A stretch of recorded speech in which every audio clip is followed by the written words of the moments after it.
CPI를 예측하고 움직이는 것보다 CPI의 결과를 보고 그 이후에 시장이 어떻게 반응하느냐를 항상 중요하게 바라보라 라고 이야기 드렸습니다.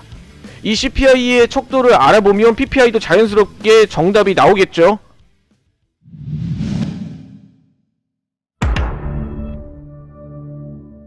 네, 입장해주신 분들 모두 반갑습니다. 자, 이번 주뿐만 아니라 지난주 시장이 굉장히 이렇게 변동성이 좀 강했다라는 걸 대부분 투자자분들도 눈치를 채셨을 거예요. 자, 근데 이런 내용들도 우리가 그냥 이렇게 넘어갈 수 없죠. 한번 이렇게 짚고 넘어가야지. 그래서 이번 주 일정을 비롯한 지난주 일정까지 어떤 일이 있었는지 전체적으로 한 번씩 복기를 해보고 그 이후에 어떠한 관점으로 시장을 바라봐야 되는지 이런 부분들까지 정확히 한번 짚고 넘어가자고요. 자, 이번 주 매크로 일정인데 중요한 것만 보자고요. 우리가 이렇게 보자마자 가장 중요하다라고 이렇게 보일 만한 게 CPI 그리고 이 PPI 이런 지표들이 많이 보이죠. 결국에는 제가 지난 시간에도 지지난 시간에도 지지지난 시간에도 여러분들께 항상 강조를 드렸어요. CPI가 이제는 그렇게 중요한 지표가 아니니까 우리가 CPI 현 척도를 알아보고 어떤 식으로 CPI에 대응을 할지 미리 시나리오를 짜두자, 이런 이야기를 많이 들었습니다. 이 내용은 종합적으로 이제 앞으로 CPI에 우리가 발작을 일으킬 만한 내용들이 많이 없다라는 거죠. 어렵게 이해하지 말자. 현 CPI의 척도, 이 빨간색 글씨가 제가 이번 시장 CPI를 바라보는 종합적인 견해입니다. 자, 일시적으로 상승할 수 있지만 장기적으로는 CPI가 하향 추세라고 말씀드렸어요. 이건 지난 시간에도 지지난 시간에도 여러분들께 CPI는 이제 줄어들고 있는 추세니까 우리가 CPI에 이렇게 깜짝 놀라서 반응할 필요가 없다라는 거, 이전만큼 큰 충격은 주지 않을 것, 반대로 예상치에 빗나가는 상회하는 하회하는 그 퍼포먼스 이 여부에 따라서 추가적인 시장의 피드백이 필요하다. 그렇기 때문에 제가 항상 뭐라고 말씀드렸죠? CPI를 예측하고 움직이는 것보다 CPI의 결과를 보고 그 이후에 시장이 어떻게 반응하느냐를 항상 중요하게 바라보라 라고 이야기 드렸습니다. 이 CPI의 척도를 알아보면 PPI도 자연스럽게 정답이 나오겠죠.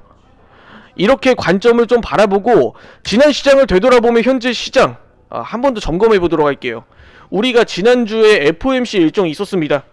25 베이시스 포인트 인상부터 시작해서 추가적으로 파월 의장이 기자회견에서 확답을 주지 않는, 대답을 피하는 불투명한 모습을 보여줬어요.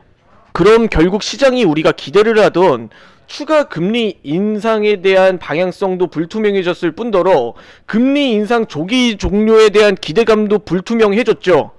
근데 여기서 시장에 한번 방향성을 바꾼 게 바로 고용발 경기 침체 우려 해소, 그리고 애플을 비롯한 이 대형주들이 지수 상승을 견인했다라는 내용입니다. 이게 어떤 의미를 가지고 있느냐? 경기 침체 우려를 파월 의장의 금리 인상으로 모든 투자자들이 공포감을 가지고 있는 상황에서 고용 쪽이 예상보다 좋게 나왔어요. 예상치를 상회를 하면서 고용발 경기 침체 우려를 해소를 하면서 어느 정도 금리 인상에 대한 불투명을 좀 해소했다라는 측면으로 지수가 상승 흐름이 나왔습니다. 그로부터 시작해서 애플이라는 기업도 지난주 금요일 깜짝 실적, 호실적을 발표를 하면서 대략 4%가량 급등하는 모습을 보여줬어요.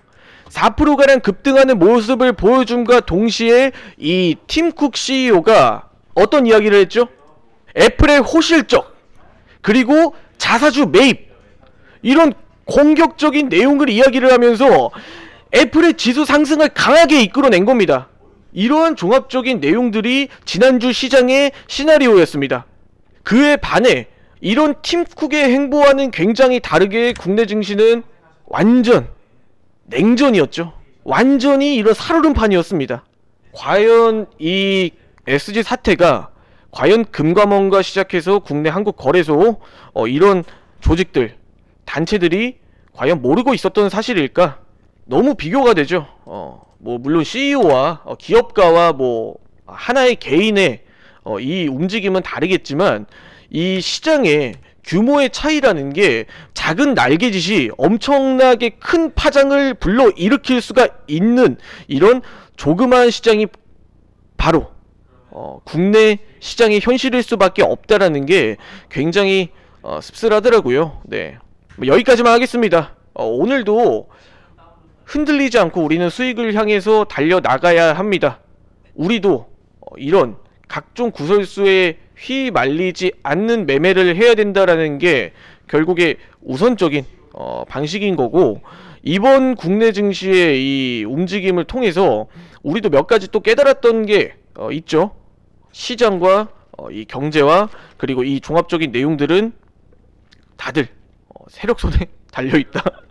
네, 알고도 당하는 사람들도 있지만 모르고 당하는 투자자들도 존재한다. 국내 시장에는. 그러니까 여러분들도 차라리 직관적인 매매를 하셔라. 정말로 이런 조그만 세력들에도 움직이지 않고 굳건하게 할 수 있는 여러분만의 매매를 하시기 바라겠습니다. 자, 일단은 여기까지 좀 이야기를 드리면서 오늘 좀 관점을 제가 여러분들께 좀 빠르게 공유를 드리고 저는 오늘 바로 매매로 좀 넘어가 보려고 해요. 자, 일단은 저는 항상 개장 전 현물의 움직임에 중시합니다. 근데 여기서 자사주 매입부터 호실적 발표 등 현재 제조업 그리고 지수를 견인하는 대형 빅테크 종목들이 긍정적인 흐름인 건 사실입니다. 그러다 보니까 오늘 시장도 마찬가지로 현물들이 큰 폭의 조정이 없다면, 혹은 현물들이 양봉을 잡아주고 시작한다면 저는 일관성 있게 현물들의 움직임을 따라서 가도록 하겠습니다. 자, 일단은 오늘 시장이 애플 마이너스 한 0.5 스타트, AMD 마이너스 0.4, 제조업 산업들이 지금 현재 약세 흐름으로 출발을 하고 있는 상황이라는 건 지난주 미 증시의 상승 흐름이 어느 정도 차익 실현 매물이 나오면서 그 이후에 다시 한 번 더 조정을 받고 오늘 출발할 수도 있겠다라는 측면으로 항상 제가 대응하는 관점이 10에서 15포인트 기준으로 장 초반에 29분까지 현물 시장 움직임 좀 지켜보면서 화끈하게 한번 대응해 보도록 하겠습니다. 여기서 낙폭을 좀 축소하고 반등하는 측면으로 현물들이 스타트를 한다라고 하면 바이 포지션을 찍어도 좋겠죠. 그렇기 때문에 제가 항상 시장 이렇게 본장 개장 전까지는 항상 시장 이렇게 포지션 현물들 움직임 체크를 한다는 거, 제 관점에서는 굳이 이런 차트 같은 것들 직관적으로 저는 바라보지 않습니다. 차트 분석이나 기술적 분석은 큰 의미를 가지긴 어렵다고 생각을 해요. 지수가 굵직하게 방향성을 잡는 것들, 그런 종합적인 시장의 시나리오와 전체적인 경제적인 거시적인 상황을 동반해서 본다라고 하면 결국 시장이 좋으면 지수는 상승을 하게 되어 있어요. 마찬가지로 현물들의 투자 심리가 살아나고, 이런 종합적인 배경과 거시적인 환경을 봤을 때 오늘 현물들의 움직임이 어떻게 잡아주느냐, 결국 애플의 움직임이 곧 지수의 움직임이 될 가능성이 높습니다. 말씀드리면서 같이 애플 이 장전 주가를 좀 보시는 분들도 있으실 텐데, 일단 낙폭을 확대하고 있어요. 이런 측면이라면 장 초반에 한번 셀로 무너질 확률도 있다라는 거죠. 오늘은 이렇게 시장이 방향성을 모호하게 잡는다라고 하면 보합권의 연출도 어느 정도 예상을 해볼 수가 있는 시나리오죠. 한마디로 포지션을 장 스타트하고 잡았다라고 하면 매수 포지션이든 매도 포지션이든 한 번쯤은 자리를 준다. 그러다 보니까 오늘 매수 포지션을 들고 있는 분들이나 매도 포지션을 들고 있는 분들 양쪽 다 정답일 수도 있다라는 거. 상방 하방 혼조세 연출의 가능성을 염두를 하는 상황에서 현물들이 약세 출발을 하고 있다라는 거, 그런 측면으로 셀 포지션 공략 진행하겠습니다. 자, 스타트. 자, 셀 포지션 일단 10개 과감하게 진입해 보도록 하겠습니다. 약간 현물들이 갭을 뜨고 시작하는데 일단 애플이 낙폭을 확대를 하고 있어요. 일부 차익 실현 매물 또한 생각을 해볼 수가 있는 구간이다 보니까 10에서 15포인트 기준으로 좀 짧게 대응을 하고 손천가는 오늘 애플이 양봉 전환을 하면 그냥 과감하게 잘라내고 가는 쪽으로 아이, 이게 현물 중심의 이제 시장이 기대를 하는 장이라고 하면 현물들의 움직임에서 현물이 말 그대로 약세를 잡아주느냐, 음봉을 강하게 잡아주느냐, 혹은 양봉을 강하게 잡아주느냐, 그런 움직임을 좀 집중적으로 보시는 것도 일종의 방법이라고 할 수가 있겠죠. 마찬가지로 애플이 끌어올린 시장이니까 애플이 다시 끌어올리든 애플이 다시 내려앉히든 그건 애플이 결정할 거라고 생각이 들고 있습니다. 이 정도 올랐으면 일부 차익 실현 매물도 나올 법하죠. 자, 일단은 지금 현재 수익권 바로 장시작 지금 1분 만에 지금 수익권 진입을 했는데, 자, 10포인트 수익권이 도달을 했는데 오늘 깔끔하게 한 15포인트만 먹고 대응하도록 하겠습니다. 요즘 시장은 가늠하기가 어려워요. 이러다가도 개눈 감추듯이 다시 한 번 더 시장이 탈바꿈을 하는 그런 시장이라. 오케이, 10포인트 수익권 진입. 자, 쭉쭉쭉 하방 쭉. 그래, 애플이 끌어올린 장이니까 애플이 주도해서 한번 시장을 내려앉힐 만도 하다, 이렇게 생각이 좀 드는데, 제가 항상 말씀드립니다. 저를 똑같이 따라하실 필요 없고 제 방송은 참고용이지 항상 완전히 따라서 제게 맞다라고 드리는 건 아니에요. 전체적인 시장과 현물의 흐름을 따라서 지금 현재 제 포지션을 이렇게 공유를 드리는 거, 전체적인 시나리오 매매라고 하죠.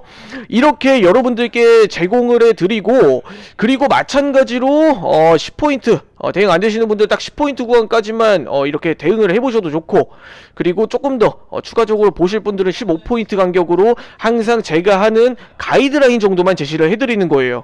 자, 분위기가 좀 쎄한데 이렇게 양봉 전환을 다음 캔들까지 한번 자리 한번 보고, 애플이 낙폭을 축소하는데 이거 지금 애플이 양봉 전환을 하면 시장이 한 번 더 상방으로 쏘아 올릴 가능성도 있을 것 같습니다. 오케이, 291, 288, 오케이, 15포인트 기준 수익권 진입. 자, 여기서 한 번도 욕심 안 부리겠습니다. 그냥 저는 15포인트 기준, 오케이, 2000 구간 진입했다. 자, 288, 288, 288, 287, 288, 오케이, 2000, 3000불! 아이고, 이거 또 파란 색깔 이게 음봉 떨어지는 거 보니까 진짜 기분 좋네. 근데 더 가지고 있었으면 좋았을 걸 이라는 생각이 들지만, 여러분들 항상 선물 매매를 할 땐 기준대로 대응하시는 것도 중요하다라고 이야기를 드립니다. 예, 오늘 저는 여기까지 방송 마치도록 하고, 언제 찾아올지 모르겠어요. 다음번 방송도 오늘처럼 이렇게 적극적으로 참여해 주시면 너무 감사드리겠습니다. 예, 지금까지 김인석 센터장이었습니다. 방송 마치도록 하겠습니다.